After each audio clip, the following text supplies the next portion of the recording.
ਮੁਹੰਮਦ ਇਕਬਾਲ ਜੀ ਦੀਪਾਲਪੁਰ ਆਉਂਦਾ ਹੈ, ਕਦੇ ਨਹੀਂ ਆਉਂਦਾ। 100 ਰੁਪਇਆ ਬਣ ਜਾਂਦਾ, ਕਦੇ 200 ਬਣ ਜਾਂਦਾ। ਤੇ ਬੱਚਿਆਂ ਦੀ ਰੋਜ਼ਗਾਰ ਕਿਵੇਂ ਟੋਰੀਏ ਇਸ ਵਿੱਚ? ਕਦੇ 200 ਬਣ ਜਾਂਦਾ ਹੈ, ਕਦੇ ਨਹੀਂ ਬਣਦਾ। ਤੇ ਮੇਰੇ ਕੋਲ ਕੰਮ ਨਹੀਂ ਹੁੰਦਾ। ਤੇ ਮੈਂ ਕਦੇ ਖੰਡ ਕੋ ਨਹੀਂ, ਕਦੇ ਘਿਓ ਕੋ ਨਹੀਂ, ਕਦੇ ਕੋਈ ਸ਼ੈ ਕੋ ਨਹੀਂ, ਕਦੇ ਦਾਣੇ ਕੋ ਨਹੀਂ, ਕਦੇ ਆਟਾ ਕੋ ਨਹੀਂ ਦਾ। ਕਦੇ ਉਧਾਰ ਟੁੱਟ ਜਾਂਦਾ ਹੈ, ਕਦੇ ਕੋਈ ਸ਼ੈ ਟੁੱਟ ਜਾਂਦੀ ਤੇ ਉਹ ਮੁੱਲ ਲੈਣੀ ਪੈਂਦੀ। ਤੇ ਅਸੀਂ ਵਿਹਲੇ ਬੈਠੇ ਹਾਂ, ਕੋਈ ਕੰਮ ਨਹੀਂ ਹੈਗਾ, ਕੋਈ ਕਾਰ ਨਹੀਂ ਹੈਗਾ, ਤੇ ਬੈਠੇ ਵਿਹਲੇ ਜੀ ਹੱਥ ਪਲੇਟ ਤੇ।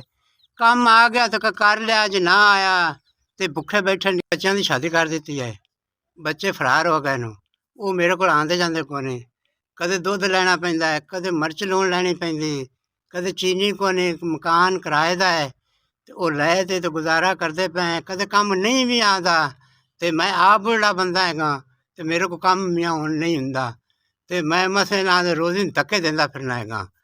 ਤੇ ਕੰਮ ਕੀ ਹੈਗਾ, ਆ ਮੇਰੇ ਉਧਾਰ ਹੈ ਨਿੱਕੇ ਨਿੱਕੇ, ਜੇ ਟੁੱਟ ਜਾਵੇ ਤਾਂ ਮੈਂ ਵਿਹਲਾ ਹੈਗਾ, ਮੈਂ ਬੇਕਾਰ ਹੈਗਾ, ਮੇਰੇ ਕੋਲ ਕੋਈ ਕੰਮ ਨਹੀਂ ਹੁੰਦਾ। ਹੁਣ